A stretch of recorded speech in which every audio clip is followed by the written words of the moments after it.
médico, né? Professor livre docente do Departamento de Saúde Coletiva, na área de saúde do trabalhador, pesquisador sobre saúde mental do trabalho, de bancários, trabalhadores de saúde, professores e trabalhadores de plataformas, e integrante do GT3 Saúde Mental e Trabalho da Frente Ampla em Defesa de Saúde de Trabalhadores e Trabalhadoras. O professor Sérgio também é um dos responsáveis pelo projeto de transtornos mentais e suicídios relacionados ao trabalho, que está sendo desenvolvido em parceria com a PRT-15, e vai coordenar agora a nossa mesa do período da tarde, uma mesa redonda, sobre sofrimento mental no trabalho contemporâneo e perspectivas. Professor Sérgio, a palavra está com o senhor. Muito obrigado, doutor Mário. Bom, nós tivemos hoje, pela manhã, uma discussão bastante rica, bastante profunda, sobre como, né, a partir dos anos 80, principalmente, com mudanças de modelo de gestão, né, por exemplo, o toyotismo, ele captura a subjetividade dos trabalhadores, né? E desta maneira, como bem falado pelo professor, pelo Gulejac, essa captura leva a uma intensificação do trabalho, mas principalmente no lado psíquico desse trabalhador. Então, como o resultado desse trabalho se intensificou, né, o desgaste também, então o que a gente sente em todas as empresas ou no trabalho, ou o que os trabalhadores sentem, é um mal-estar e é um sofrimento, que, em parte, pode se manifestar através de transtornos mentais e até o suicídio, né? Então, a gente sente que, nos ambientes de trabalho, existem assédio, humilhação, né, isolamento das pessoas. Então, para falar sobre esse tema de sofrimento, né, mental no trabalho contemporâneo e perspectivas, nós convidamos, né, eu tenho o privilégio e a satisfação, né, de coordenar essa mesa, que tem a participação de dois pesquisadores e professores da maior relevância, o professor Laerte Idal Sinelvar, que é livre-docente do Departamento de Engenharia de Produção da Politécnica da USP, e a professora titular Elizabeth Antunes Lima, que é também, ela é psicóloga do Departamento de Psicologia da Universidade Federal de Minas Gerais. E, além disso, nós vamos ter duas apresentações, né, duas participações de lideranças e trabalhadores, do enfermeiro Dejamir Soares, da Confederação Nacional dos Trabalhadores da Saúde, e da Cleide Pinto, representante da FENATRAB, Federação Nacional dos Trabalhadores Domésticos. As três primeiras apresentações vão ser feitas no modelo virtual, enquanto que a última apresentação, a nossa querida Cleide está aqui conosco, né? Então, Cleide, eu vou pedir para que você integre aqui a nossa mesa.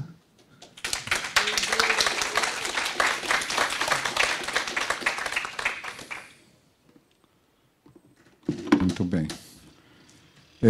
Então, lembrando, né, aos dois primeiros palestrantes, o professor Laerte e a professora Maria Elizabeth.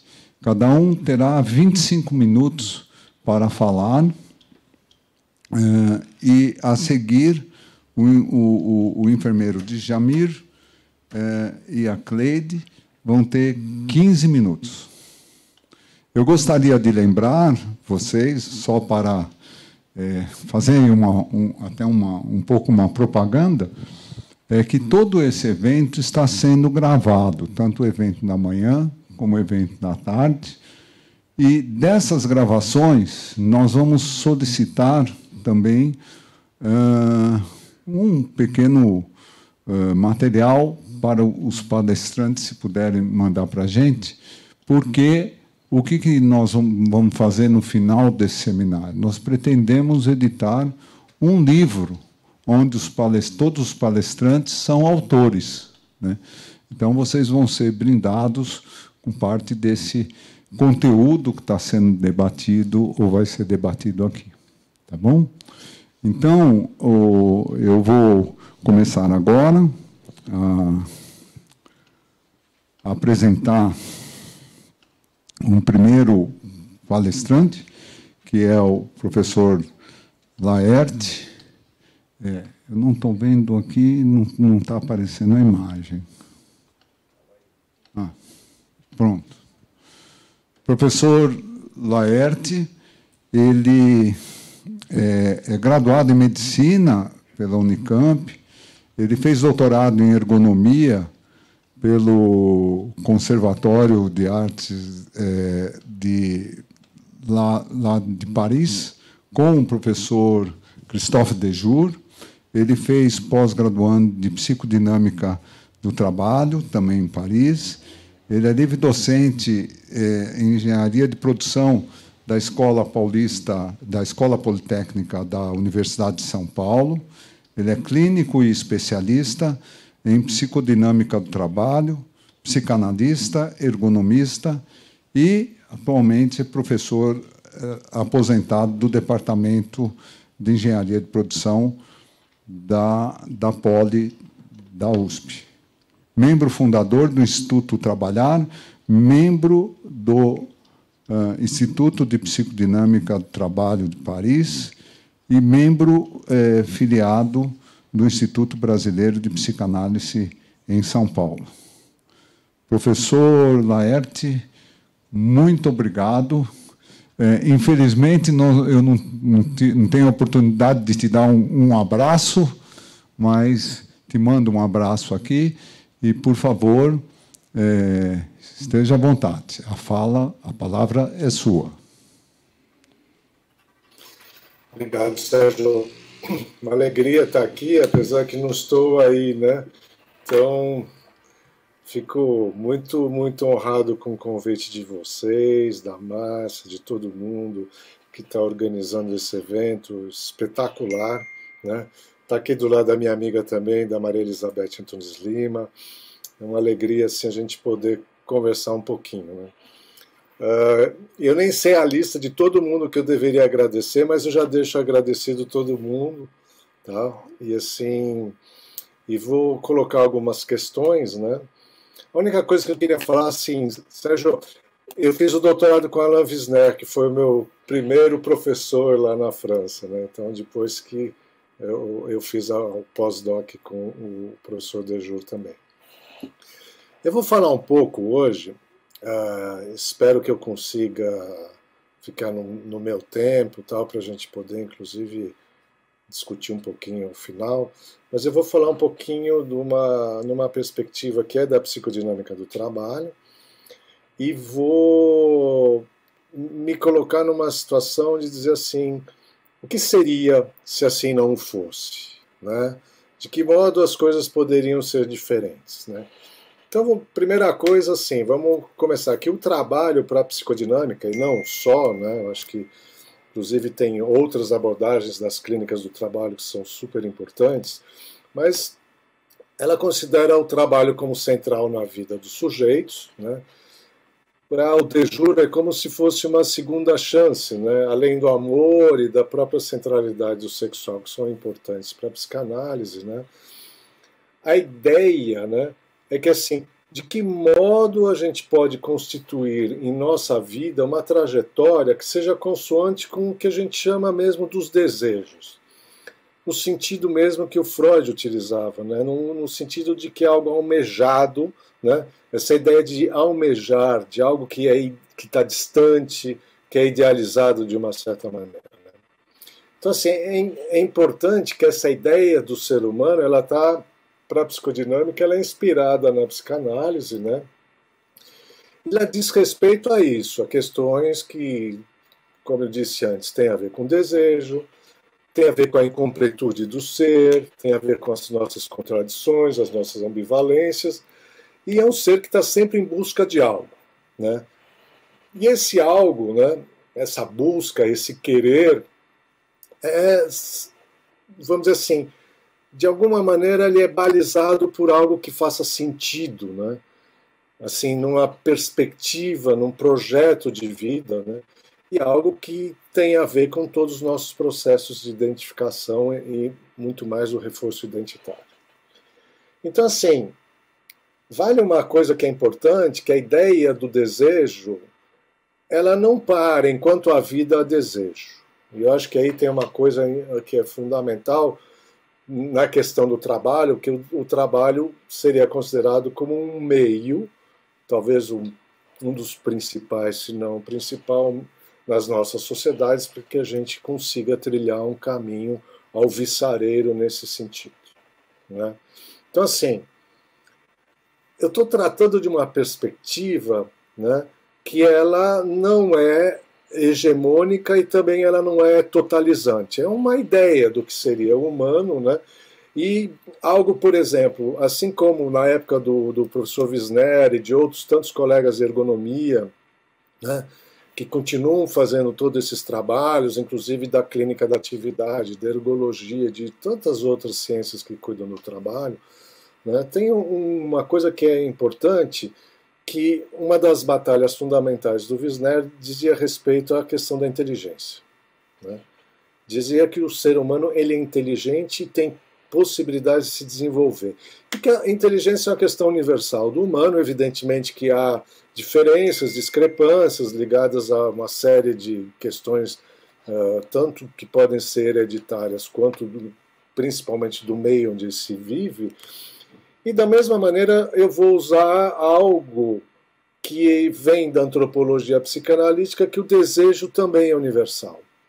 E essa ideia do desejo na perspectiva da realização de si, na busca de, isso é importante, na busca de, são sempre inerentes, como eu estava falando antes, porque somos seres incompletos, e aí a gente está sempre atuando numa perspectiva, desde pequenininhos, vamos dizer assim, mas ao longo da nossa vida, numa relação dialética entre sofrimento e prazer, né? E assim também com a perspectiva tanto da vida quanto da morte. Né? Agora, por que eu estou colocando isso, né, nessa perspectiva? Primeiro porque, de alguma maneira, principalmente a partir dos anos 80, e a coisa não melhorou, né, a gente vive um aumento muito significativo dos distúrbios psíquicos relacionados ao trabalho. Eles emergindo de uma maneira muito violenta. Isso tem a ver com o que a gente chama da virada gestionária, com uma série de mecanismos de gestão que foram se propalando pelo mundo, né? E aí, eu tenho uma questão, é de que modo a gente pode tratar isso numa perspectiva mais radical, dizer o seguinte, olha, o que se busca enquanto vida? Né? O que se busca enquanto uma questão que a gente precisa, mais do que tudo, reverter um ponto de vista sobre o trabalho, que é um longo processo onde ele foi sendo desvalorizado. Isso não quer dizer que na história ele já foi valorizado como algo nobre, a gente sabe muito bem todas as ideias, né, que prevaleceram ao longo das relações de dominação na humanidade, mas é interessante como, a partir de certos movimentos, principalmente da Organização Científica do Trabalho, Taylor, Ford, etc., e outros tantos, o trabalho foi sendo desvalorizado, mas mais do que desvalorizado, é como se as pessoas foram começar a ser despossuídas do seu saber, do seu fazer. Então, assim, isso não é novidade, evidentemente, mas é uma questão importante que a gente não conseguiu reverter, né, apesar de ter algumas lutas para tanto e até algumas perspectivas, mesmo dentro do âmbito das organizações, para que isso pudesse ser pelo menos modificado ou minimizado em parte. Bom, esse ponto de vista que eu estou dizendo, não é, como eu falei antes, não é só da psicodinâmica, tem muita gente em sociologia, na própria psicologia e também na filosofia, assim, de que modo a gente pode sair dessa perspectiva histórica de considerar o trabalho como algo de segundo plano, até mesmo um castigo, né, para algo, né, que tenha um potencial realizador, transformador, emancipador. É muito interessante, às vezes a gente fala, não, na sociedade a gente tem pouco debate político, pouca atuação, pouca vida associativa, vida sindical e tantas outras coisas. Daí, quando a gente vai ver o trabalho que as pessoas estão realizando, é um trabalho que me leva muito mais para o campo da alienação do que para o campo da emancipação. Então é muito difícil exigir que as pessoas vivam o dia inteiro do seu trabalho numa situação muito complicada em todos os sentidos para depois ela ter uma vida plena, né? Eu acho que isso é um dos grandes erros que a gente corre em não trazer mais a questão do trabalho para uma discussão política. Não o trabalho como emprego, o trabalho como conteúdo, né? Como perspectiva, evidentemente, de transformação e de realização de si. Então eu vou falar uma coisa que vai parecer meio, né, um sonho, mas eu acho que a gente precisa disso, de sonhos, né? Diria o seguinte, a partir de uma premissa que todos têm direito a um trabalho interessante, desafiador, e que permita a construção de caminhos que favoreçam os processos de realização de si, e que permitam também a busca da liberdade e da emancipação. Bom, isso já é uma coisa muito, assim, para mim, uma perspectiva, porque eu estou colocando toda e qualquer atividade de trabalho humano, se ela não tiver balizada por essa perspectiva, ela, de alguma maneira, está causando algum dano para aqueles sujeitos. E sujeitos não só individualmente, porque quando a gente fala de sujeito, a gente pensa o indivíduo, mas não é só, né? Não existe sujeito sem o outro, não existe sujeito sem o coletivo, né? Pelo menos nessa perspectiva. Então, assim, de que modo a gente pensa, inclusive, a saúde no trabalho como algo que, se estou apontando para uma perspectiva emancipatória, para uma perspectiva de desenvolvimento, estamos indo num caminho pelo menos razoável, né? Estou apontando para o que me interessa aqui. Se eu estou indo para o outro lado, estou aí já procurando e percebendo o que são as possibilidades, inclusive patogênicas, que existem tanto no trabalho, que faz parte desse nosso seminário. Então, assim, esse tipo de defesa, nessa posição que eu estou colocando aqui, ela vai contra uma perspectiva que se adotou, principalmente no século XX, como se aquele caminho da organização científica do trabalho, sempre entre aspas, fosse o único caminho, a única possibilidade de desenvolvimento industrial. Quando alguém fala que é o único caminho, a única possibilidade, está dando um cala-boca para os outros, dizendo, nós não podemos fazer de outra maneira, tem que ser assim, como algo fosse inexorável. E não é verdade, né? Infelizmente, isso não ficou só para a indústria, porque isso disseminou para todos os setores da economia, inclusive reforçou alguns ideários que já existiam na humanidade, principalmente da segregação entre os humanos, inclusive dizendo o seguinte, que existem aqueles que podem, que são capazes, e aqueles que não são. Então, assim, isso, para mim, Evidentemente que há muitos exemplos contrários a isso, que inclusive a gente pega nas profissões mais tradicionais, né, que as pessoas que ainda mantêm a possibilidade de desenvolver as atividades delas segundo uma certa tradição, segundo não só em termos profissionais, mas em termos culturais e históricos, a gente vê o quão as pessoas podem desenvolver os seus potenciais, né? E é importante também reforçar que muitas vezes a gente colocou isso como se fosse natural, a divisão do trabalho, apesar de existir, certo? Claro, ninguém vai conseguir fazer de tudo, né? Ela faz um certo sentido, mas tem uma coisa que é importante: a fragmentação do trabalho, como foi proposta a partir dos ideários de Taylor e Ford, não tem nada a ver com uma divisão razoável do trabalho, né? E isso me faz até abrir um parênteses que é interessante, porque um dos próprios idealizadores do liberalismo, que foi Adam Smith, né, ele falava uma coisa interessante, porque era importante que as tarefas fossem divididas, mas era muito importante reforçar a importância do sentimento moral e o papel do trabalhador, né? Saindo de uma ideia de que trabalhos monótonos, repetitivos, sem sentido, fossem algo que fizesse sentido, por incrível que pareça, né? E que, assim, o sentido moral para ele tinha uma importância com relação à simpatia e à cooperação, né?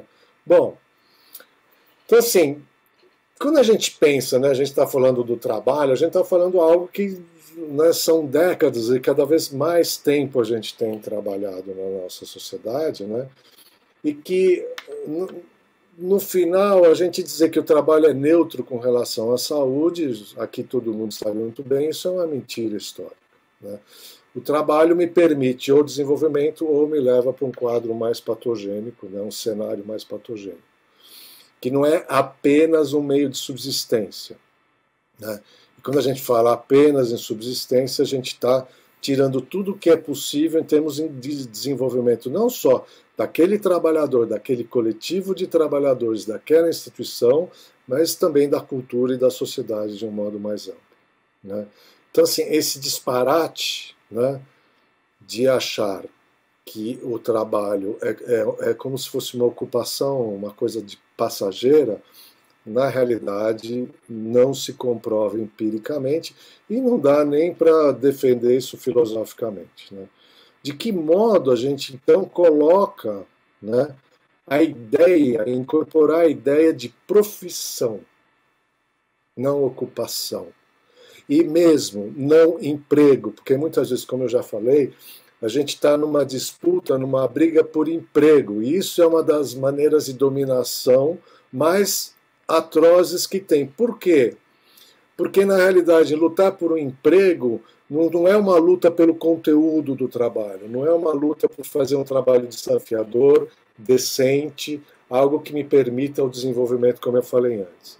Então, assim, de que modo a gente pode pensar todas as atividades humanas dentro de uma perspectiva de profissionalização, dentro de uma perspectiva de aprendizagem, dentro de uma perspectiva que me leva ao convívio, ao viver junto, né? Então, assim, é muito interessante você trabalhar, e isso a gente vê que sempre há uma espécie de reviravolta, onde, inclusive, profissões consideradas durante muito tempo como muito importantes, significativas, existe uma tentativa, é como se buscasse despossuir as pessoas daquilo que elas fazem, do conteúdo do que elas dominam, e também da possibilidade de aprender mais, né? Quando a gente fala, olha, tem profissões que demoram muitos anos para as pessoas aprenderem, a gente pode colocar isso não para algumas profissões privilegiadas, mas como um ponto de partida para toda e qualquer atividade. Ah, mas isso é um sonho, porque tem coisas que não fazem sentido. Fazem. Se a gente colocar numa perspectiva de que aquilo não será tratado como algo fragmentado, como algo muito restrito dentro de um processo de produção, numa cadeia produtiva, num setor da economia onde as pessoas podem sim fazer coisas muito interessantes. E é interessante porque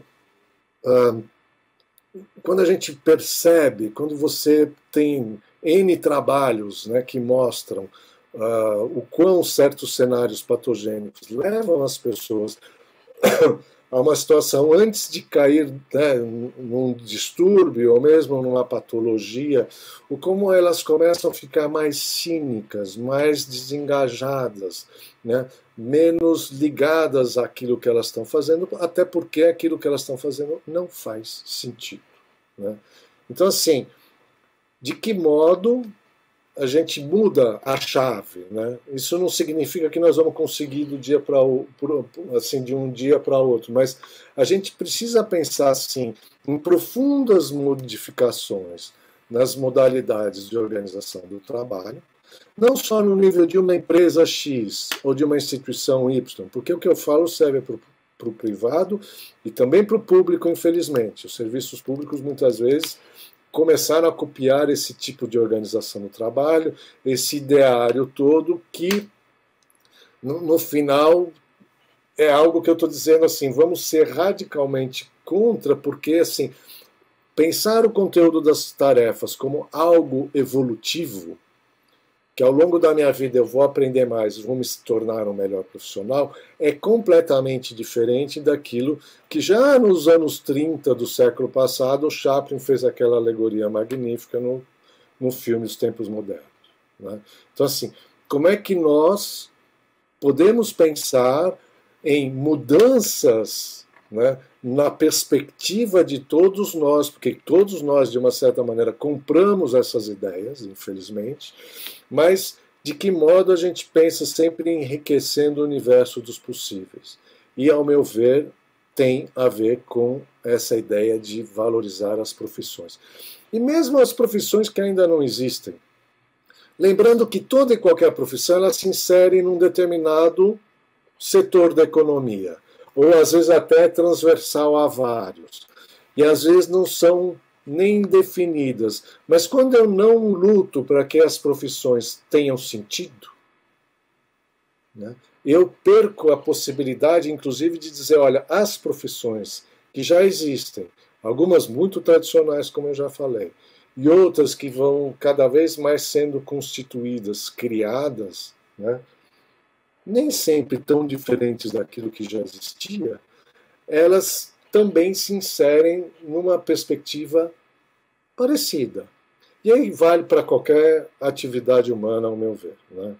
Evidentemente que tem muitas outras relações ligadas às relações tanto de emprego, de assalariamento, as perspectivas de rendas universais, rendas mínimas, tem uma série de coisas que entram nesse debate todo. Eu não tenho nem condições de entrar nisso, mas é importante pensar que, inclusive adotando a ideia de trabalho decente como a proposta pela Organização Internacional do Trabalho, ela se inscreve também se inscreve, ou gostaria que cada vez mais estivesse fortemente inscrita nessa ideia de profissão e não de trabalhos informais, bicos, precarizados, né, que a Professor gente, Laerte, 5 minutinhos.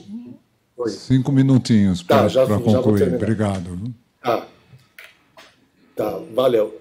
E mostrando que, na realidade, a gente não pode manter certos tipos de trabalho nas franjas da sociedade, né? A gente precisa, sim, reforçar. Inclusive, a gente pega trabalhadores considerados como profissões que até pouco tempo tinham bastante prestígio social, submetidos a uma visão também, essa visão empobrecedora. Bom, eu acho o seguinte, temos aí uma questão que fica para, assim, uma ideia importante, que é a seguinte: se a gente pensar a perspectiva das profissões, né, da profissionalização, e eu acho que, inclusive, no nosso país a gente tem mecanismos, inclusive institucionais, para reforçar isso, existe isso já há algum tempo. Infelizmente, quando você chega em muitas empresas, em muita instituição pública, não é o que as pessoas encontram. Elas encontram, às vezes, um trabalho sem sentido, né? Então, assim, cada vez mais a gente precisa lutar contra a perspectiva de desvincular o trabalho das profissões, né? Então, assim, essa ideia do trabalhador como algo genérico, como uma ocupação, como alguém capaz de fazer qualquer coisa, precisa de fato ser combatida. A gente precisa, sim, trabalhar na perspectiva que a pessoa se desenvolva fazendo aquilo que lhe apraz, né? Algo que lhe dê possibilidades de encontrar prazer, reconhecimento naquilo que ela faz e ter a sensação de que contribui para a sociedade, que contribui para a instituição onde ele está trabalhando. Então, assim, é importante, né, então, ampliar esse caminho da cultura, porque cultura existe a partir do trabalho. Bom, isso é o que eu gostaria de deixar aqui para a gente poder conversar e para a gente poder refletir. Muito obrigado.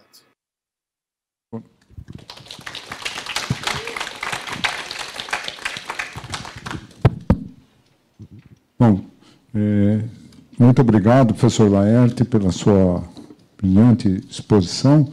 Depois nós vamos ver se temos tempo para um debate. Agora, a professora Maria Elizabeth Antunes Lima, que é pós-doutora em Clínica da Atividade, também no mesmo Conservatório Nacional de Arte da França.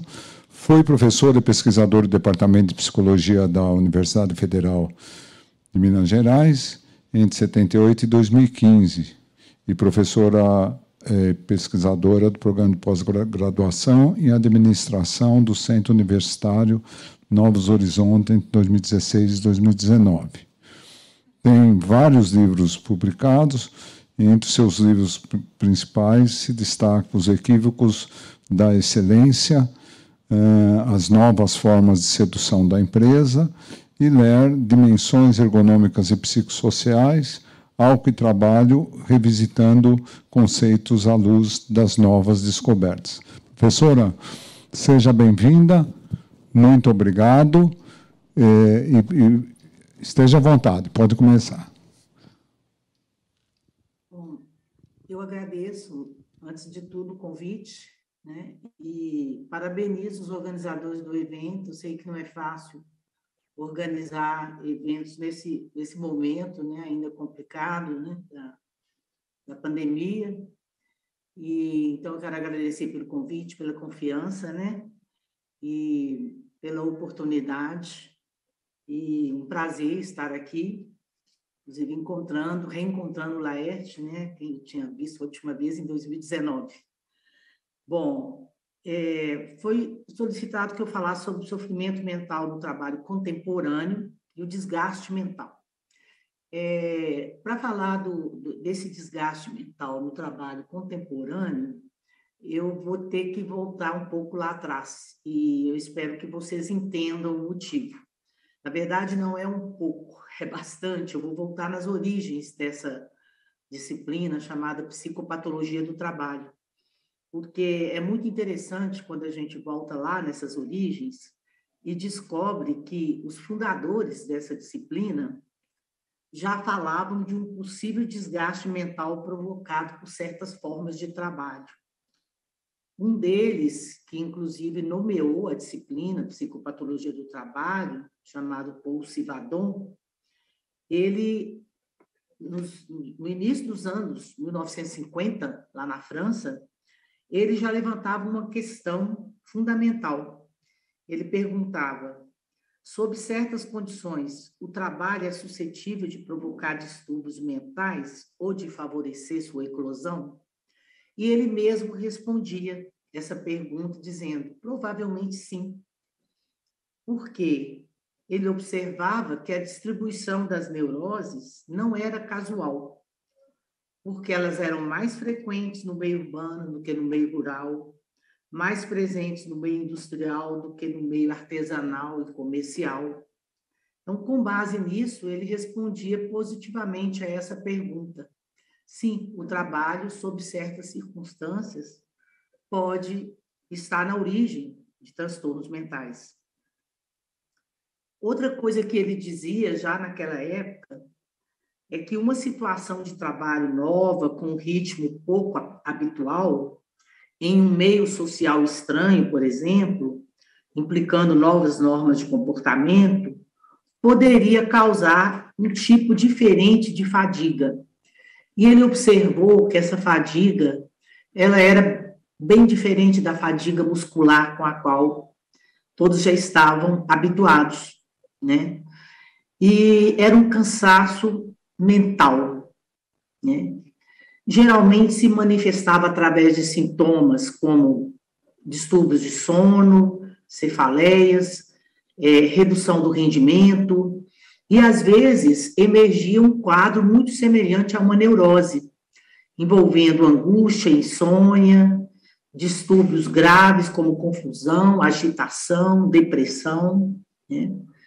E ele acrescentou ainda um dado muito interessante, que antes de emergir esse quadro propriamente da neurose, poderia ocorrer uma tolerância progressiva ao álcool.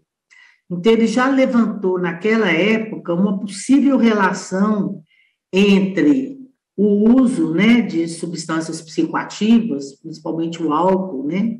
Naquela época ele falou do álcool, e certas exigências impostas pelo trabalho, né? Muitos anos depois, essa hipótese dele veio a ser confirmada. Há uma relação entre o uso de substâncias psicoativas e certas formas de organização do trabalho. Bom, como é que se manifestam essas neuroses do trabalho, né? Vamos colocar nesses termos, de acordo com o Civadon. Primeiro, ele observou que é um tipo de fadiga que dificilmente ela cede ao repouso. Quer dizer, o repouso não é suficiente para fazer recuar esses sintomas. Ela aparece com manifestações nervosas, às vezes com manifestações físicas, como eu falei, cefaleias, dores na coluna, distúrbios digestivos, e numa sequência, né, muitas vezes ela começava com esse uso do álcool como forma de combate dos sintomas, depois uma forte intolerância ao ruído,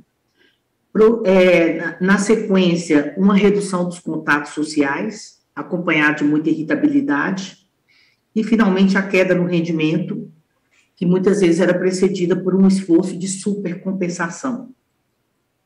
Então, quando esse quadro neurótico emergia, ele se manifestava na forma de uma crise de angústia, né, como eu já disse, e o Civadon, ele se deteve sobre esse quadro e o descreveu muito bem, só que ele tinha um viés organicista, que era bastante comum na sua época, e ele acabava atribuindo a esse quadro, essa neurose, como ele chamava, a uma incapacidade adaptativa do sujeito, ou seja, as inaptidões nervosas do sujeito, e não as exigências impostas pelo trabalho.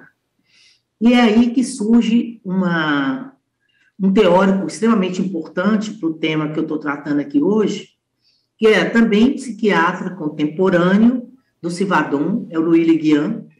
Ele era um psiquiatra da época, fazia parte, inclusive, do mesmo grupo do Civadon, mas era um crítico mordaz a essa visão organicista que o Civadon defendia, porque ele dizia que essa fadiga, de fato, ela existia, a caracterização que o Civadon fez era perfeita, mas ela era devida às condições que ele chamou de condições modernas de vida ou de trabalho, que estavam produzindo um sofrimento de uma natureza particular, difícil de exprimir e frequentemente secreto. Por que ele disse isso?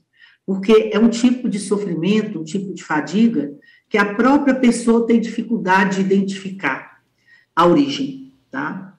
Então, ele vai dizer, é uma fadiga que é dificilmente reconhecida pelos próprios trabalhadores, é um quadro que, de fato, assim como o Civadon tinha observado, não regride com o repouso. Ao contrário, a pessoa diz que acorda cansada, como se ela não tivesse, de fato, dormido, né? E era provocada pelas formas de intensificação do trabalho que prevaleciam naquela época na França, né? E ele atribuía também aos sistemas que ele chamava de semi-automáticos. Então, seriam neuroses também decorrentes de inovações tecnológicas que estavam sendo adotadas naquele momento. Então, ele dizia, elas decorrem também das máquinas automáticas, porque elas eliminam o esforço muscular, mas passam a funcionar num ritmo muito intenso. E essa intensidade do ritmo é que vai determinar a emergência desse quadro neurótico. Então, para pegar nos termos mesmo de Civadon, ou desculpe, do Le Guin, ele dizia o seguinte: quanto mais um ato é simplificado, facilitado pelos dispositivos mecânicos e pela organização do trabalho, mais rapidamente ele pode ser efetuado. Na prática, pode-se observar que a cada redução do esforço muscular e da complexidade das operações, corresponde um aumento da velocidade. A economia obtida em um certo nível funcional, principalmente muscular, provoca um maior gasto de energia num outro nível essencialmente nervoso. Portanto, ele percebia uma relação entre o avanço tecnológico, esse aumento do ritmo, né, predominando inclusive sobre o esforço físico, e percebia nisso um grande desafio que hoje nós enfrentamos muito mais que a época dele, né? Que é de identificar o adoecimento e o desgaste mental em contextos de trabalho confortáveis. Então, ele dizia o seguinte: o conforto, a climatização, a redução de ruídos, a decoração dos locais de trabalho parecem, paradoxalmente, permitir maior rapidez e maior fadiga. Então, era um aparente paradoxo, né, que ambientes tão confortáveis pudessem produzir uma forma de adoecimento tão nefasta, né? Então, ele conclui, né, naquela época, que a rapidez das operações era o fator absolutamente dominante e que contribuía para o aparecimento desse tipo de fadiga, desse tipo de desgaste, né? Além disso, ele atribuía o surgimento, né, desse problema à preocupação predominante nas empresas com o rendimento, independente das questões humanas. Bom, então ele chamou atenção para essas questões e dizia: a gente não pode atribuir esse problema e o surgimento e até o aumento desses quadros a questões pessoais, psicológicas, orgânicas do próprio trabalhador. Isso se deve às condições objetivas de trabalho, sobretudo a maneira como o trabalho é organizado. Na mesma época, ele fez um estudo extremamente interessante com as telefonistas que estavam se afastando na França. Na época tinha muito afastamento de telefonistas com queixas de fadiga nervosa, e ele fez um estudo com essa categoria que hoje corresponde ao que a gente tem observado, por exemplo, entre os operadores, né, os teleoperadores. Então, é um tipo de síndrome, né, que ele identificou, que ele chamou síndrome comum da fadiga nervosa, que hoje a gente identifica de maneira muito mais intensa. Então, é por isso que eu estou recorrendo a esses autores lá da origem da disciplina, é porque, de certa maneira, sobretudo Le Guin, eu acho que principalmente Le Guin, identificou de maneira incipiente, naquele momento, aquilo que se tornaria, nas décadas seguintes, uma verdadeira pandemia, para usar o termo da época, né, do momento. Então, ele percebeu que, à medida que os processos de trabalho reduziam os esforços musculares, eles acabavam comportando, em contrapartida, altas exigências de velocidade, atenção e precisão. E era isso que estava na origem desse tipo de desgaste mental. Bom, quais que eram os sintomas que o Le Guin percebeu? Além daqueles que o Civadon já descreveu, ele falava também de uma espécie de embotamento intelectual, né? Dificuldade de memória, de concentração, né? E de fixar a atenção. Além de todos aqueles outros sintomas, ele observou também essa espécie de embotamento intelectual entre esses trabalhadores, né? Ele observou também uma espécie de astenia, né, uma depressão, um humor triste, que muitas vezes vinham acompanhados de ideias suicidas ou de tentativas de suicídio entre esses trabalhadores. Eles apresentavam sintomas de hiperemotividade, ansiedade latente, e geralmente qualquer contrariedade era suficiente para desencadear crises de choro, né, e de angústia. Além disso, ocorriam alterações no humor e no caráter. Pessoas que eram anteriormente calmas, tímidas, se tornavam nervosas, irritadas e agressivas, né? Além de outros sintomas mais físicos, como palpitações, alterações digestivas, etc.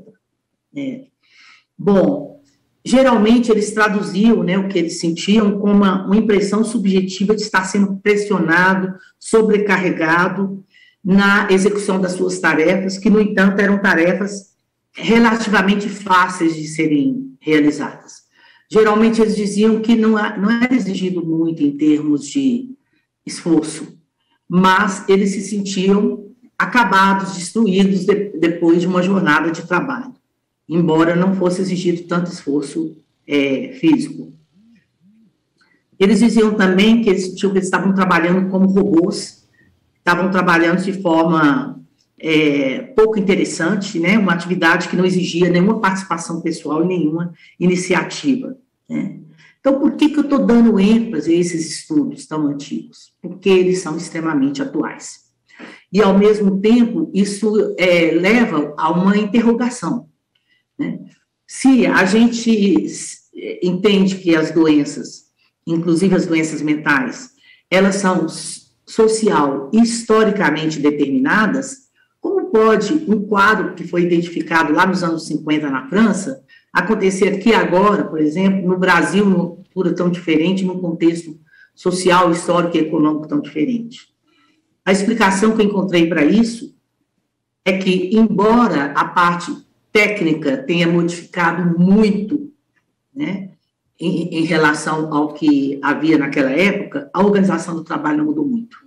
E a organização do trabalho é a chave para a gente entender o adoecimento mental no trabalho. E o que eu tenho observado nos meus estudos é que, naquilo que a organização do trabalho mudou, ela mudou para pior.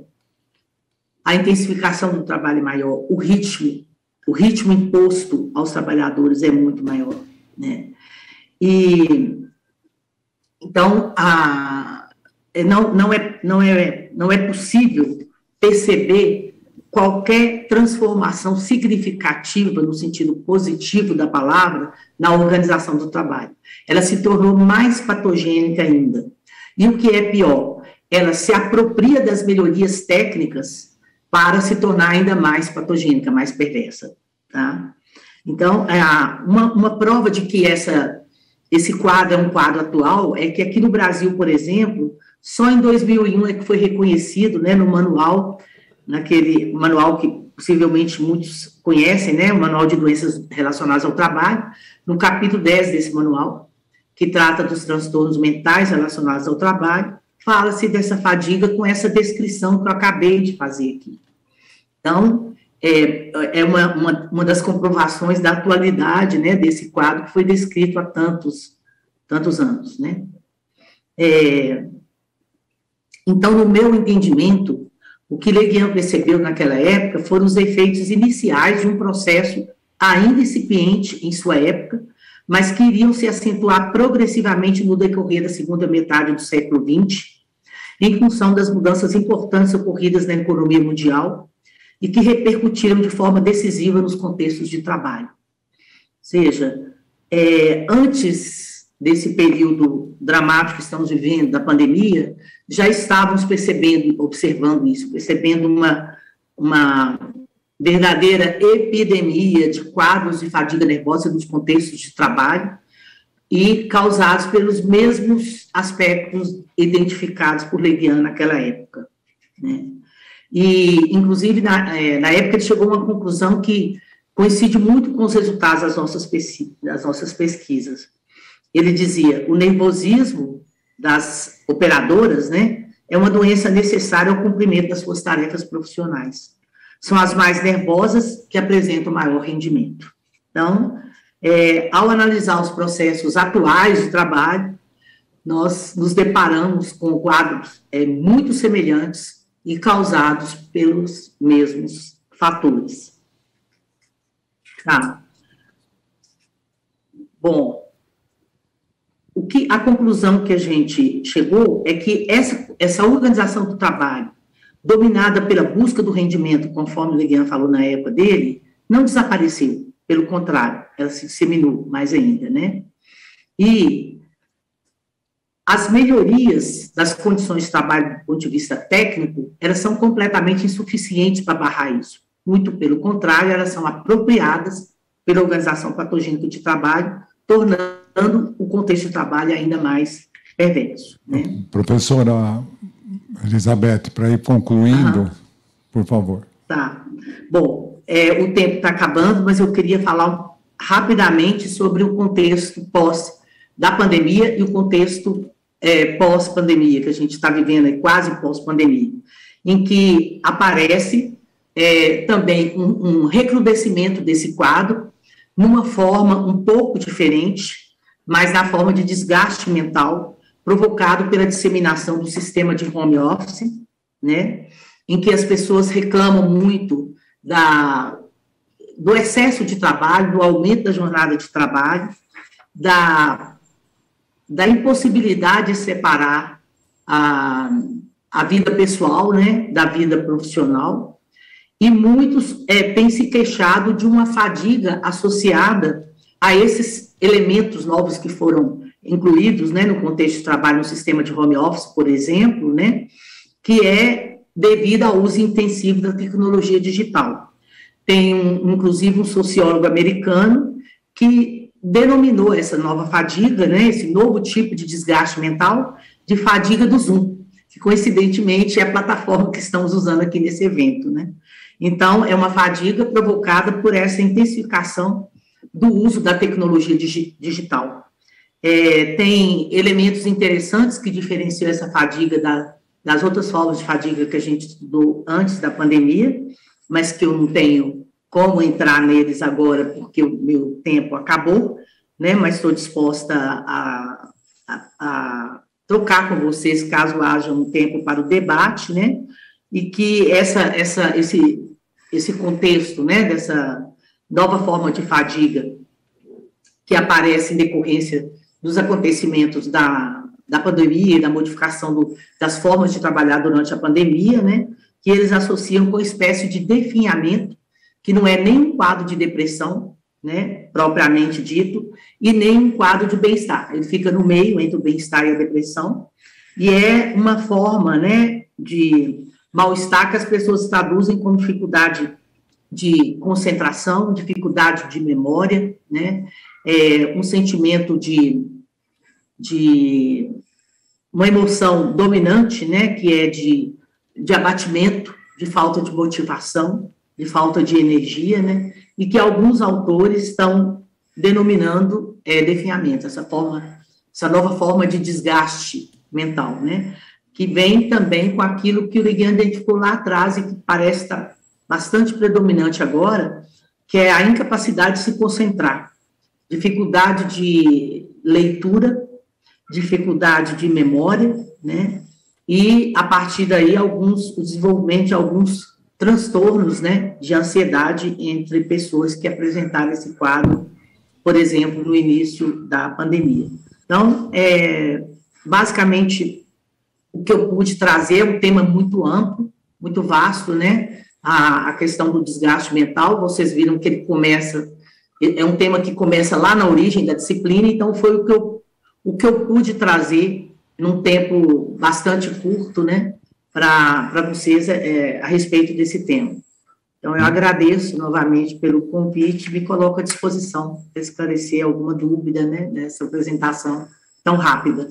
Muito obrigado, professora Elizabeth.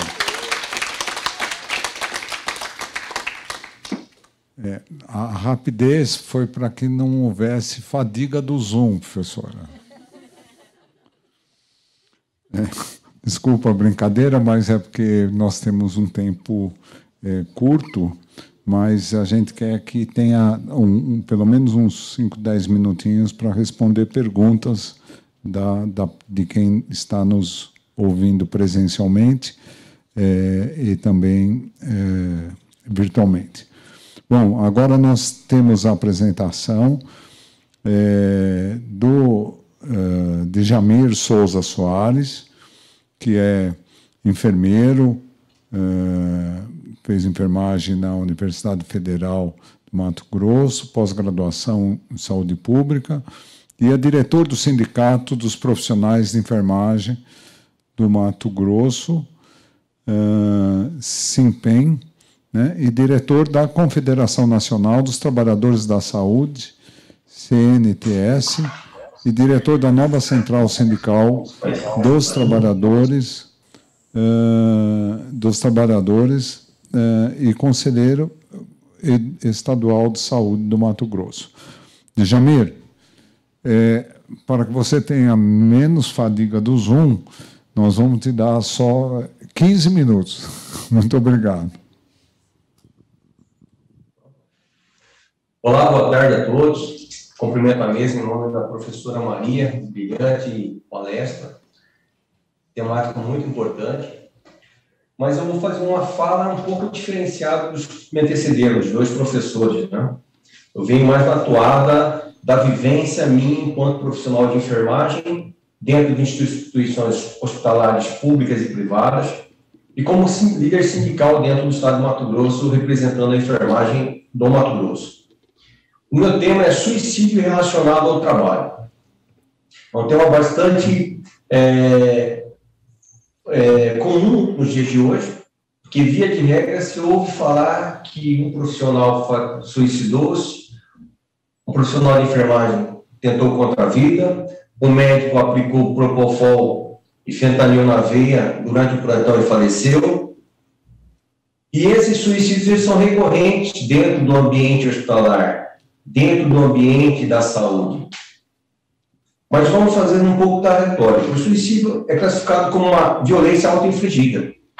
E demora um pouco para chegar nesse ponto. Primeiro, ver o pensamento suicida, a elaboração do pensamento.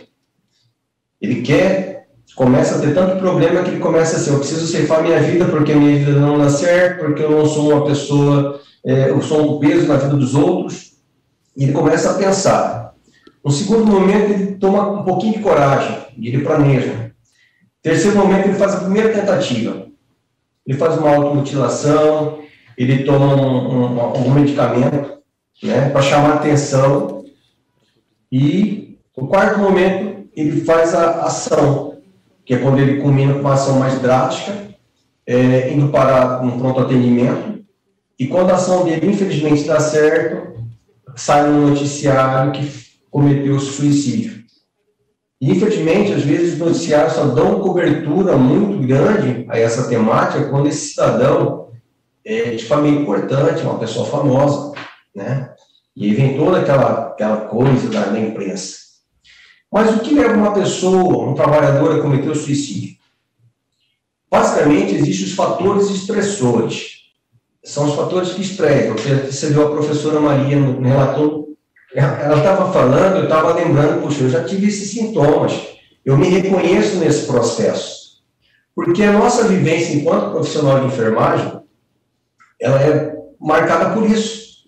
Sobrecarga de trabalho, ambiente estressado, você tem que entender o paciente, você tem que entender a família, você tem que entender a equipe médica, você tem que comandar toda a ação dentro de uma instituição de saúde, né? E aí vem aquela questão, a empresa cobrando, é assédio moral, as mulheres sofrem assédio sexual, é o bullying, né? É síndrome de esgotamento físico e mental, que você está cansado, você está morto, mas você tem que continuar produzindo. Isso te traz um isolamento social, o excesso de horas trabalhadas, sem repouso, sem a garantia de um sono mínimo, é notoriamente recorrente dentro das instituições hospitalares. A falta de autonomia enquanto profissional dentro de uma instituição, você quer fazer aquilo que é devido, mas não pode, porque a empresa te determina fazer a coisa contrária, que você foi formado pelo academicismo, né? Então, esses são os fatores internos dentro da instituição hospitalar. Os fatores externos são problema com a família, às vezes a ausência de lazer, você está cansado, você chega em casa, você quer dormir e mais nada. Esse era o meu sonho de consumo enquanto enfermeiro, eu queria dormir, né? Conflito com a família, conflito com os filhos, conflito com o trabalho. Então, são fatores que vão se somatizando dentro da vida do profissional da saúde, no caso, a enfermagem. A situação já era ruim. Eu me lembro que eu trabalhava, por 10 anos, eu trabalhei 36 horas, folgando 12. Nessas 36 horas, eu tinha 6 horas. A cada turno de 12, eu tinha 2 horas de repouso. 36 horas, 6 horas eu estava no meu repouso, e 30 horas eu estava acordado e de pé trabalhando. Às vezes eu chegava em casa com a sensação que tinha ficado uma estaca nas minhas costas e jogado um punhado de areia nos meus olhos, de tanto que ardia e doía o meu corpo. E eu chegava em casa morto de cansado, eu só queria tomar um banho, comer, não queria ter contato nem com os filhos, nem com a esposa mais, de tão cansado que eu estava, porque eu tinha certeza que no outro dia eu tinha que trabalhar. Só que a minha noite de sono não era uma noite de sono que o meu cérebro desligava. Eu dormia mal, eu pensava a noite inteira, outro dia eu estava cansado, eu tinha que me recompor, pegar a mala e ir para o plantão para mais 36 horas. E assim eu fui até que um dia a minha saúde sucumbiu e eu tive uma gastrite nervosa seguida de uma apendicectomia, uma apendicite, que me ferrou com a vida e eu fui parar no leito de UTI por um mês, 3 meses hospitalizados, e eu comecei a repensar a vida. Mas essa é a rotina nossa enquanto trabalhador de saúde, essa é a rotina nossa enquanto trabalhador de enfermagem. Para piorar a situação, que faz com que isso exploda dentro da gente, veio a reforma trabalhista. A reforma trabalhista, ela foi um marco para piorar a situação do trabalho de todo o trabalhador brasileiro, em especial o trabalhador da saúde. Nós éramos a atividade fim da empresa. Nós não poderíamos ser terceirizados. Quando a reforma trabalhista vem e ela derruba a atividade fim, ela permite que ONGs, OCIPs, cooperativas e contrato intermitente entre nos hospitais particulares. E isso precarizou a relação trabalho dentro da instituição. Hoje você tem profissionais de enfermagem que trabalham sem saber se eles vão estar de plantão nesse dia. Uma hora antes a empresa liga, ó, tem uma vaga aqui para trabalhar, você quer vir cobrir? O camarada sai correndo. Ou seja, ele não tem um vínculo trabalhista com a empresa. Ele cobre o buraco o tempo todo. Isso traz um mal-estar para ele, porque ele não tem, ao final do mês, um valor salarial para receber, que já é ruim. Tanto é que nós estamos fazendo a luta aí pela aprovação do nosso projeto de lei 2564. Além dessa reforma famigerada, a reforma trabalhista, que só degradou mais alguém em trabalho, vem a reforma previdenciária, que tira cada vez mais o direito do trabalhador de se aposentar. Ele é obrigado a contribuir mais para a Previdência e sem ter retorno quando adoece. Porque quando ele adoece e ele precisa do auxílio-doença, ele só tem o direito a ir à perícia depois de 4 meses a 5 meses. Então, esse é o cenário com que nós, trabalhadores, estamos vivenciando esses últimos 3 anos, até a chegada da pandemia. Quando a pandemia chega, foi o ápice do transtorno mental dos profissionais da saúde. Todos que foram em linha de frente. Djamir, 5 minutos. Djamir, 5 minutos. Tá bom? Tudo bem. Obrigado. Tudo bem. Quem não bebia, passa a beber, passa a fazer o consumo de álcool excessivo, passa a fazer o consumo de drogas em excesso, certo? E tudo isso foi culminando com situações explosivas. Você se tornou uma linha de frente de batalha, não conhecíamos a doença, O máximo que tínhamos era um aventalzinho, uma máscarazinha, vai lá e luta, e salva a vida, sem ter a garantia da sua ser salvo, sem ter a garantia de ter o seu autocuidado na sua casa. Mas nós fizemos dois enfrentamentos. Um dentro dos hospitais, onde adoecemos, porque nós vimos muita gente morrer. Nós tivemos que escolher quem era a pessoa que a gente ia deixar viver através do respirador e quem era a pessoa que nós íamos deixar morrer porque não tinha respirador. Agora, você imagine tudo isso dentro da cabeça de um trabalhador que, por muitas vezes, tem que pegar na mão do paciente à sua direita, na mão do paciente à esquerda, e rezar o Pai Nosso, porque estava agonizando e não tinha respirador. O máximo que você tinha era sua mão para acalentar ele ali naquele sofrimento dele, que se debatia pela falta de ar, como se estivesse asfixiado. Essas são as situações que nós trouxemos durante a pandemia. Vem a questão da vacinação, novamente nós vamos por aí de frente, e graças a Deus vencemos essas duas pontas, as duas batalhas. E sem estrutura nenhuma, gente, sem apoio nenhum, nem da patronal pública, nem da patronal privada, apenas como massa de trabalho, massa de manobra, linha de frente, vai lá, enfrenta, faça o seu trabalho. Para piorar a situação nossa, quando começa a escalmar as coisas, o país entra nessa recessão que dilapidou a questão financeira nossa, a questão salarial, onde o valor de um técnico de enfermagem, R$ 1.400, R$ 1.500, não dá para fazer nada esse trabalhador, ele se vê obrigado a trabalhar em mais 2 ou 3 empregos para tentar suprir a necessidade dele. Nesse ciclo, a enfermagem vem se martirizando dentro do processo junto com as outras profissões. Tanto é que a enfermagem é uma das profissões que mais cometeu suicídio durante a pandemia. Temos esses dados através da ONU, da Secretaria de Segurança, porque houve um apagão proposital do governo no Sinan. Nós não temos dados desses últimos 3 anos no Sinan que mede justamente os agravos por suicídio.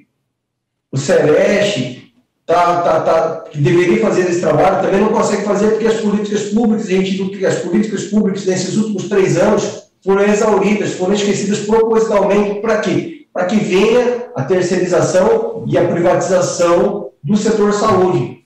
Só que a pandemia provou para todo mundo que o setor saúde é forte através do SUS. E a enfermagem fez a parte dela, lutando diuturnamente para que pudéssemos fazer o SUS cada vez mais forte e desenvolver políticas públicas de saúde. Então, a colaboração que eu gostaria de dar para vocês é da minha vivência enquanto profissional dentro da pandemia, a minha vivência enquanto sindicalista, que teve que ir para a porta dos hospitais para levar máscara, para levar EPIs, porque nem o hospital tinha, e o trabalhador sucumbido, obrigado a ir trabalhar sem ter EPI, senão vai ser mandado embora. E ele fala assim, se eu mandar embora, eu fico sem emprego, mas eu prefiro correr risco de vida do que deixar faltar alimento na minha casa.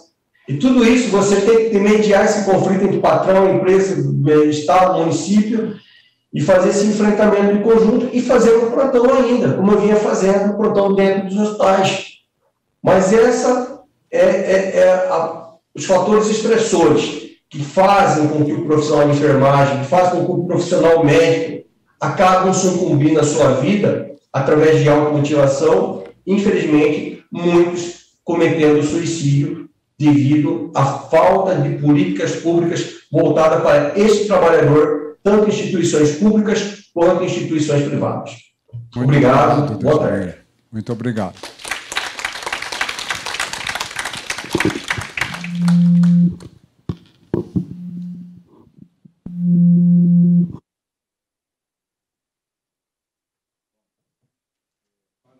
Para encerrar essa fase de apresentações, nós temos agora a apresentação da Cleide Pinto, que está ao meu lado e é presidente do Sindicato dos Trabalhadores, das Trabalhadoras Domésticas de Nova Iguaçu, do Rio de Janeiro, é diretora da Federação Nacional dos Trabalhadoras Domésticas, FENATRAD, e diretora da CUT do Rio de Janeiro, integrante do MNU, Movimento Negro Unificado. Por favor, agradeço mais uma vez a sua vinda E você tem 15 minutos para brindar com a sua fala. Muito obrigado, Cleide. Boa tarde a todos e todas. Primeiramente, eu quero agradecer, né, pelo convite. É muito importante estar aqui representando, né, a minha categoria nesse espaço que fala sobre a doença, né, do trabalhador, principalmente a trabalhadora doméstica, que tem doenças invisíveis que, a maioria das vezes, ela mesma não sabe, né, que tem essas doenças. FENATRAD, para quem não sabe, é a Federação Nacional de Trabalhadoras Domésticas, que ela foi fundada em 1997. Mas a nossa luta vem de lá de uma trabalhadora que se preocupou também com as suas companheiras que adoeciam de tanto trabalhar e sem direito nenhum, que foi a Laudelina Campos Melos, em 1936, que ela fundou a primeira associação, juntou um grupo de trabalhadoras e começaram a lutar, né, pela nossa categoria. E assim a gente está dando continuidade a essa luta, né? Outras já vieram e continua a luta. E a nossa preocupação com a saúde da trabalhadora doméstica vem acompanhando dia a dia, né? Antes dessa doença, a gente se preocupava com os assédios, né? Assédio moral, assédio sexual, principalmente o assédio moral, porque a trabalhadora sofre e não sabe que está sofrendo, né? O principal é você é quase da família. E a trabalhadora absolve isso, né? Porque é muito difícil, no nosso ramo, a gente separar o emocional com o trabalho, porque você está dentro do ambiente familiar. Então, é complicado a trabalhadora, principalmente que 90%, 80% das trabalhadoras é semi-analfabeta, né? E vem daquela concepção de servidão, de achar que o patrão ou o empregador é ser superior e ela é inferior. Isso tudo adoece, né? E isso tudo ela não consegue diferenciar e termina se submetendo a isso e se acostumando, e, enfim, e termina se adoecendo. A nossa luta, eu gosto muito de falar sobre o trabalho da FENATRAD nesse campo, principalmente nesse campo. Na época da quarentena, todo mundo em casa, nós ficamos muito preocupadas com as trabalhadoras, principalmente das diaristas, porque, se elas não trabalham, elas não ganham, né? Não têm carteira assinada, não têm os seus direitos. Antes de começar a doença, a gente estava preocupado porque o país dizia que estava em crise. Aí a primeira categoria a perder os seus direitos foi a trabalhadora doméstica, que os seus patrões rescindiu o contrato, né? Não dispensou, só deu baixa na carteira e botou as trabalhadoras como diaristas. Isso foi uma febre. Então, a preocupação da FENATRAD era essa, era não deixar as trabalhadoras perder o seu direito. Aí a gente começou campanhas e tudo. Aí veio a doença. Vindo a doença, a nossa preocupação agora... Não, antes da doença eram os aplicativos, né? Esses aplicativos, essas agências que pegam a trabalhadora, diz que vai empregar, nem o patrão, nem o aplicativo, nem a cooperativa assume, dá os seus direitos. Aí veio a doença. Aí as trabalhadoras tudo perdendo o seu emprego. As diaristas não conseguiam trabalhar porque o medo dos patrões, indo e voltando, ficaram sem emprego. A gente começou uma campanha Cuida de Quem Te Cuida, para poder conscientizar os patrões e não deixar as trabalhadoras sem dinheiro, sem emprego. E assim a gente foi seguindo, acompanhando a vida das trabalhadoras para elas não sofrerem mais do que já sofrem. E, dentro disso tudo, começou o trabalho análogo à escravidão, o trabalho lá que descobrimos, quer dizer, parece que o povo ficou em casa e começou a prestar atenção no seu vizinho. Eu creio que seja isso, né? Porque a trabalhadora, 52 anos lá dentro de uma casa, você sendo vizinho e não está vendo isso, tem alguma coisa aí, eu não sei se foi as campanhas, alguma coisa mexeu com o povo e começou a denunciar esses trabalhos. E a gente começou a acompanhar esse resgate. Preocupação também era o pós-resgate, porque a trabalhadora está lá dentro da casa, acostumada com a vida do outro, e agora? Ela vai viver que vida? Ela é resgatada, mas fica só 15 dias, ou alguma coisa assim, num abrigo, e depois? Nossa preocupação também é essa. E desculpe que eu estou um pouco nervosa. E assim a gente continua o nosso trabalho. Dentro da doença, nós fizemos um livro. Tinha um projeto do Fundação Brasil que a gente não conseguiu fazer porque era presencial. Então, a gente transformou num livro. Esse livro, a gente pegou depoimento das diretoras, né, dentro do que ela fez nessa quarentena, com as trabalhadoras, de trabalho de cesta básica, de ajuda humanitária, e tem o depoimento das dirigentes do sindicato, cada uma no seu estado, sobre o que fez dentro dessa doença, para ajudar as trabalhadoras, para elas não se adoecerem mais e até mesmo não tentar o suicídio, né? Porque no meu sindicato mesmo teve muitos relatos, assim, as trabalhadoras me ligando, e teve uma vez que eu fiquei quase 2 horas no telefone dela, que ela estava querendo mesmo se suicidar, porque ela não era diarista, ela não tinha dinheiro para pagar o aluguel, ela já tinha vendido tudo dentro da casa dela e não sabia mais o que fazer. E eu tentando conversar com ela para ela não fazer isso. Aí chamei ela até mesmo para vir para o sindicato para fazer alguma coisa e tentar ajudar humanamente também.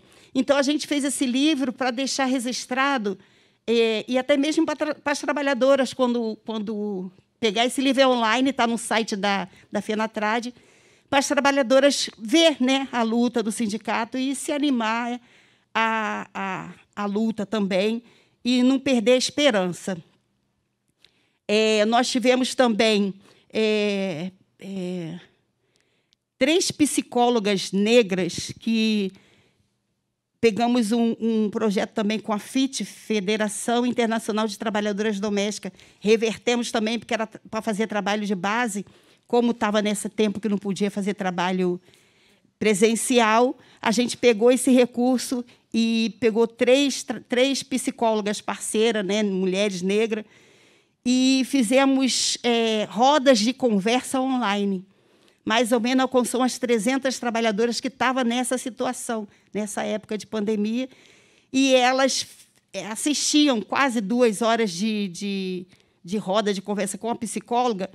Algumas deram até depoimento, que ajudou muito na saúde dela mental, para não enlouquecer mesmo, porque elas estavam surtando, porque teve alguns estados que falou que o trabalho doméstico era essencial, e alguns patrões maliciosos se aproveitou disso, porque poderia até ser essencial, mas se fosse um patrão que estivesse na linha de frente, aí eu até acredito que podia ser essencial o trabalho dela, mas não foi isso. Teve uma em Recife que se jogou pela janela, porque não estava, a patroa até batia nela, né? E ela não estava conseguindo sair daquela situação. Então, essas coisas mexeu muito com a federação, e nós fizemos esse trabalho, né, com essas 3 psicólogas, que foi muito bom. Nós temos um trabalho como federação de conscientização com alguns parceiros, para poder amenizar até mesmo essa situação do país, da doença. Começamos a fazer cursos, né? Curso de direitos humanos, trabalhista, até mesmo reciclagem de alimento, junto com a Temis, com a CARE, que é uma instituição internacional, fomos procurar apoios, né, para ver se amenizava um pouco a vida dos trabalhadores domésticos, principalmente para não enlouquecer, né, porque a maioria das doenças da trabalhadora é estresse, é coluna, agora mesmo eu estou já há 3 dias com a coluna doendo, é pressão alta, e elas não sabem, às vezes, e quando elas vão descobrir, já está num estado muito, muito avançado. E a nossa preocupação é essa, é que elas reconheçam essa doença, reconheçam a assédio moral e trabalhem isso e se cuidem, né? Se cuidem para não cair de cama. E empoderar também a trabalhadora doméstica, porque você, estando empoderada, você está lá no trabalho doméstico, mas você sabe se impor, falar com o patrão e não aceitar ser escravizada. Isso é muito importante. Eu tenho também um vídeo que... Tá. Então, é só o vídeo que nós fizemos junto com o Ministério Público do Trabalho. Vai no ar, está no Instagram, mas vai entrar no ar lá no SBT. Foi alguma causa que o Ministério Público fez com que o SBT teve que pagar, alguma coisa assim. Isso não importa. O importante é que são 3 vídeos. Aí eu tirei um é eu, outro é a Creuza e outro é a Luísa Batista, presidente da federação. Esse é o meu, que tem no Instagram e vai ao ar na propaganda do SBT a partir do dia 1º de junho. Trabalhadora doméstica e que luta contra o trabalho análogo à escravidão.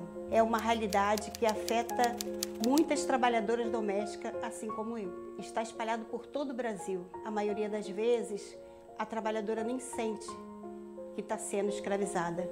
Eles estão espalhados por todo o Brasil, classe média, alta, é indiferente. Tendo uma trabalhadora, eles escravizam ela. Nesse tempo de pandemia, aumentou muito o trabalho escravo. Fala para a trabalhadora para não ir para casa, para não pegar doença, mas e sim para escravizar a trabalhadora. Se você não tem um tempo para se alimentar, tomar um banho, não tem um local, né, um quarto decente para descansar, para no outro dia trabalhar, tem hora para começar o trabalho, mas não tem hora para parar. Isso também é trabalho análogo à escravidão. É crime e está previsto no artigo 149 do Código Penal. A sociedade diz que o trabalho doméstico não gera lucro. É mentira. O trabalho doméstico ele tem um papel muito importante na economia do Brasil. Precisamos defender um trabalho doméstico digno e decente. Se você conhece alguém que esteja na situação de trabalho doméstico análogo à escravidão, denuncie ao MPT. Respeito começa em casa. Diga não ao trabalho escravo doméstico. Uma campanha do Ministério Público do Trabalho.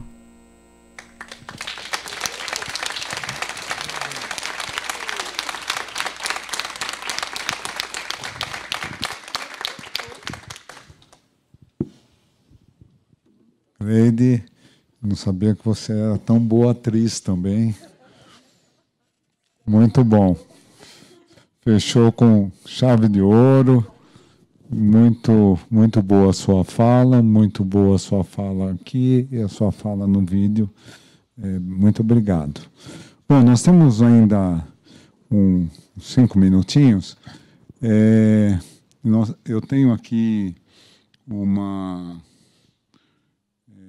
algumas perguntas. Só um minutinho.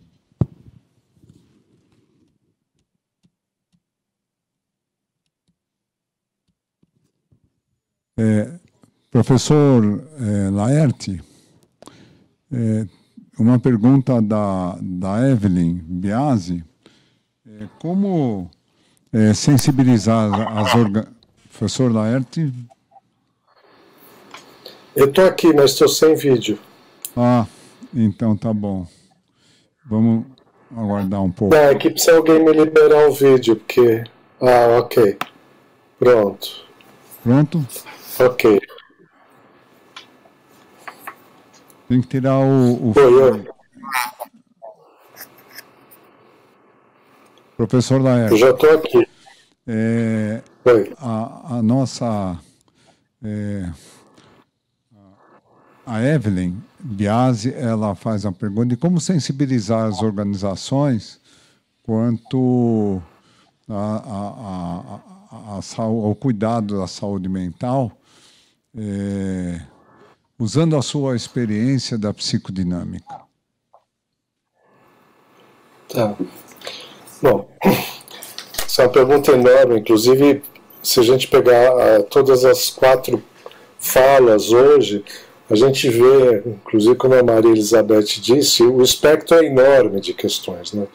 Que a gente vai desde um trabalho análogo à escravidão até situações onde as pessoas que têm assim, todo um processo de profissionalização, mas que mesmo assim ainda a gente vive sob o jugo de relações de trabalho muito desfavoráveis. Uma das questões, eu acho que, assim como todas as outras ciências do trabalho, elas dependem de algum tipo de mobilização, de alguma demanda, como a gente chama, que ela advém, assim, ela pode advir de ter diferentes origens. O ideal é que a gente tivesse mais e mais demandas que tivessem origem na própria mobilização de quem trabalha. E quem trabalha, inclusive, nos diferentes níveis da hierarquia, porque a gente sabe que essa questão do sofrimento psíquico é evidente que tem uma desigualdade enorme, mas ele acaba atingindo todo mundo. A gente teve uma experiência recente no hospital que mostra que se a gente consegue reverter uma posição que é aquela que as pessoas buscam tratar exclusivamente as pessoas que estão em sofrimento para discutir a organização do trabalho, a gente tem uma possibilidade de discutir essas questões. Não é fácil, não é evidente, até porque, como foi dito aqui pelos meus colegas de mesa, esse tipo de ideário pega todo mundo, pega o público, pega o privado, pega o doméstico, onde você desqualifica o trabalho do outro. Então, eu acho que a única coisa que eu posso te responder mesmo é: vamos aproveitar as oportunidades que a gente tem para mostrar que trabalhar é muito mais do que cumprir procedimentos. Que trabalhar exige conhecimento, exige zelo, exige se dedicar. Se a gente conseguir um pouquinho com isso, já seria um ganho, mas, de fato, é muita pretensão da minha parte dar uma receita para esse tipo de questão que é tão ampla e tão difícil. Muito obrigado. Tenho aqui uma pergunta da Edne Gomes Larrota para a professora Elizabeth. Como criar a responsabilidade de instituições que usam a figura de bolsista, sem ser estudante, para expor o indivíduo a situações de sobrecarga e assédio? Professor.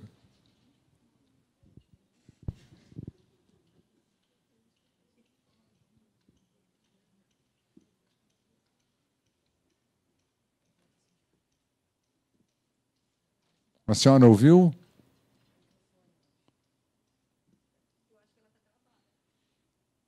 Nós não estamos te ouvindo, professor. Acho que está sem o som. Som. Está ouvindo agora? Sim, obrigado. Tá. A estagiarização é um fenômeno também sobre o qual eu ia falar, mas não houve tempo, né? Além da terceirização, temos a estagiarização, que é um fenômeno recente que faz parte desse problema que foi relatado aí na pergunta, né? Do que a gente chama hoje de precarização do trabalho. E essas pessoas, esses estagiários, né, eles ficam numa posição muito vulnerável, porque eles são sobrecarregados, né, com o trabalho e não são devidamente remunerados nem reconhecidos, né, pelo que eles fazem, fazendo muitas vezes o trabalho de um profissional, mas ocupando o posto de estagiário, né? Então é uma forma de contratação completamente irregular, né, de trabalhadores. E como responsabilizar? Eu acho que é pela num primeiro momento, é pela denúncia dessa situação, que é facilmente comprovável, né? De que não se trata de um estagiário, de verdade, né? Mas de uma forma, um artifício, né? Que tem sido usado pelas empresas para contratar pessoas por um valor menor, né? E que atuam como profissionais e não como estagiários, que deveriam ser, no caso, aprendizes, estariam ali para aperfeiçoar o seu trabalho, né? A sua profissão, para depois exercer. Não, eles já exercem o trabalho de um profissional e sendo remunerados indevidamente, como estagiários. Então, esse é um fenômeno que eu ia falar também, mas que não deu tempo. A gente chama de estagiarização e faz parte da precarização do trabalho atualmente. E que tem que ser, em primeiro lugar, denunciado.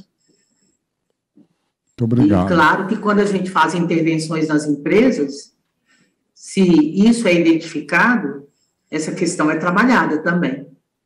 Quando ela é identificada nas intervenções que a gente faz nas empresas, essa questão, ela é tocada, ela é trabalhada para tentar sensibilizar, né, os gestores para esse tipo de prática, para a inadequação desse tipo de prática, né, que é, no fundo, uma prática criminosa.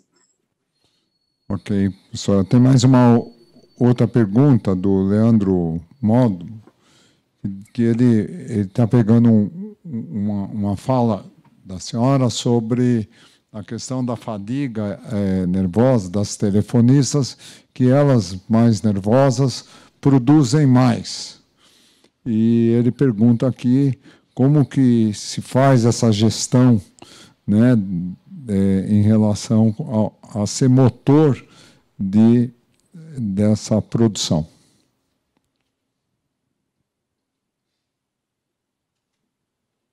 Essa gestão do sofrimento.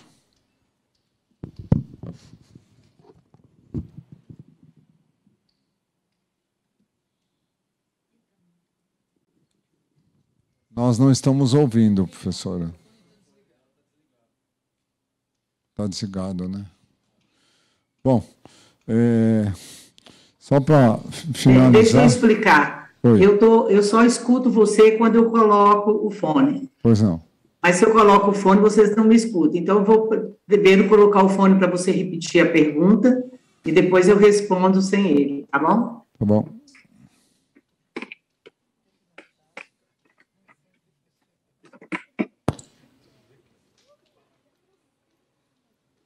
Professora, como que as empresas usam essa gestão da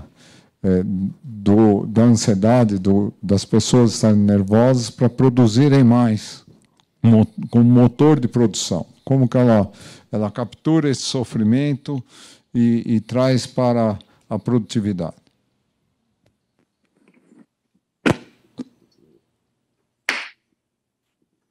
É uma pergunta muito interessante e eu tive a oportunidade de estudar várias situações como essa, em setores diferentes. Por exemplo, a pergunta me remete a um estudo que a gente fez no setor automotivo, que tinha um trabalhador que, às vezes, até no horário, nos pequenos períodos de intervalo, ele continuava no setor, aumentando a produção ou adiantando a produção para poder cumprir as metas, né? E ele desenvolveu um quadro de ansiedade muito grave. Ele, inclusive, relata que um dia ele acordou numa clínica tomando um soro e ele não lembrava muito bem o que tinha acontecido e estava relacionado a uma crise de ansiedade que ele teve já em casa após a jornada de trabalho e que estava relacionado com esse processo, que é um processo que é como se fosse uma retroalimentação. A pessoa começa a trabalhar num ritmo muito intenso, tá? E isso gera uma ansiedade nela, e essa ansiedade alimenta o próprio processo em si. Então, ela continua produzindo, aumenta a ansiedade alimenta esse ritmo da produção, e é um círculo vicioso, na verdade. Quando a gente analisa, talvez a imagem mais perfeita é de um círculo vicioso, tá? Em que a atividade gera nervosismo. Tem, inclusive, uma frase muito famosa que o Le Guin relata de um trabalhador que dizia: o meu trabalho me deixa nervoso, e quanto mais nervoso eu fico, mais eu trabalho. Então, o nervosismo é alimentado pela própria atividade, pelo próprio ritmo e pelas exigências de rendimento que são impostas ali. Geralmente, através de metas, né, de quantidade, né, de produção. Metas que são cada vez mais inalcançáveis, né? Então, é um processo que é gerado pelo próprio trabalho, pelo ritmo do trabalho e alimentado por ele. Então, é a organização do trabalho que está na origem disso. Só modificando a organização do trabalho é que você consegue atacar o problema. Muito obrigado, professora Elizabeth. E, para finalizar, eu tenho aqui 2 perguntas da Ana Toniolo, mas para o Laerte eu vou resumir na essência dessas perguntas.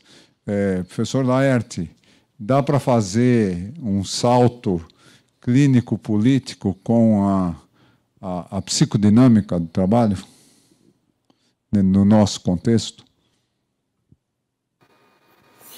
Olha, bem interessante, né, porque a gente vê as dificuldades que a gente tem, mas eu acredito que sim, porque, na realidade, a questão de considerar a organização do trabalho como inteiramente política, no sentido do agir na polis, né, de que maneira a gente pensa a possibilidade das pessoas saírem do registro como a gente falou, da alienação, em busca de um registro da emancipação, é extremamente difícil, mas sim, até porque a falta de pensamento político sobre o trabalho, ele acho que traz um monte de questões, inclusive o que foi mostrado muito bem aqui pelos colegas de mesa, né? A gente tem aí todo um processo que a gente pode usar o outro, usar do outro, como se fosse algo banal, né? Isso é extremamente importante ser colocado, por exemplo, tirar da banalidade você poder usar o outro. Então, eu acho que, sim, é possível, mas não é nada evidente, né? Até porque essa discussão que passa, como eu falei antes, pela ideia que toda e qualquer profissão precisa ser valorizada, não é algo que a gente faz da noite para o dia. E reforçando que, em termos políticos, eu acho fundamental que a gente saia só da luta pelo emprego para a luta pelo trabalho. E a luta pelo trabalho é justamente mostrar aquilo que as pessoas que falaram na nossa mesa sobre o trabalho doméstico, sobre o trabalho de enfermagem, que são fundamentais para a sociedade, sejam de fato considerados e são profissões plenas. Muito obrigado, professor Laerte, professora Maria Elizabeth, enfermeiro Dejamir e a nossa querida Cleide. Vamos ter que encerrar esse debate, porque temos que encerrar aqui às 3h45. Eu agradeço muito a presença de vocês. Eu agora vou dar um certificado de participação para a Cleide. Vou dar também um abraço nela.